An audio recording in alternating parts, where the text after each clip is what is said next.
डोंगराकडील सामायिक शेतीच्या वादानंतर परत झालेल्या झटापटीत अल्पवयीन पुतण्याने चुलत्याचा विळ्याने गळा चिरून खून केल्याची कबुली पोलिसांना दिली आहे। त्याच्यासह पुरावे नष्ट करण्यासाठी मदत करणाऱ्या त्याच्या आतेभावालाही अटक करण्यात स्थानिक गुन्हे अन्वेषणाच्या पथकाला बुधवारी यश आले।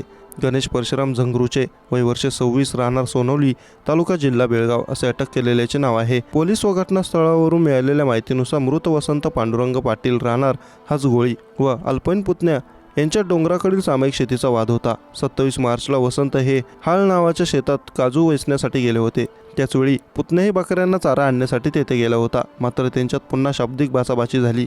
यावेळी पुतण्याने चुलत्याच्या डोक्यात ओंडक्याने मारहाण करून गंभीर जखमी केले व खोपीतील विळ्याने गळ्यावर वार करून चुलत्याचा खून केला। त्यानंतर मृतदेह पोत्यात भरून तो बाजूला ठेवून त्याने थेट सोनवली गाव गाठले। तेथे आपल्या आतेभाऊ गणेशला हा प्रकार सांगितला। मग परत दोघांनी हाचगोळीला येऊन मृतदेह चारचाकीत टाकून तुर्केवाडी जंगमहट्टी दरम्यान असलेल्या हंजओळ नदीवरील बंदरात आणून टाकला। गेले 8 दिवस या खुनाचे धागेदोरे मिळवण्यासाठी स्थानिक गुन्हे अन्वेषणाचे पथक चंदनगडमध्ये ठाण मांडून होते।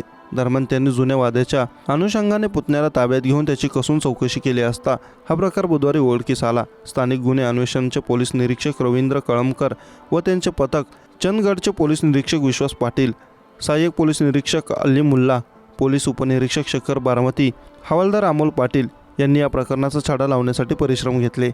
खुनाचे पुरावे नष्ट करण्यासाठी मृत वसंतची दुचाकी भादरवाडी येथे निर्जनस्थळी तर मोबाईल गणेशने कोवाड येथील ताम्रपर्णी नदीच्या जुन्या पुलाखाली आणून टाकला। तसेच मृताची कपडेही जाळल्याची कबुली दोघांनी दिली।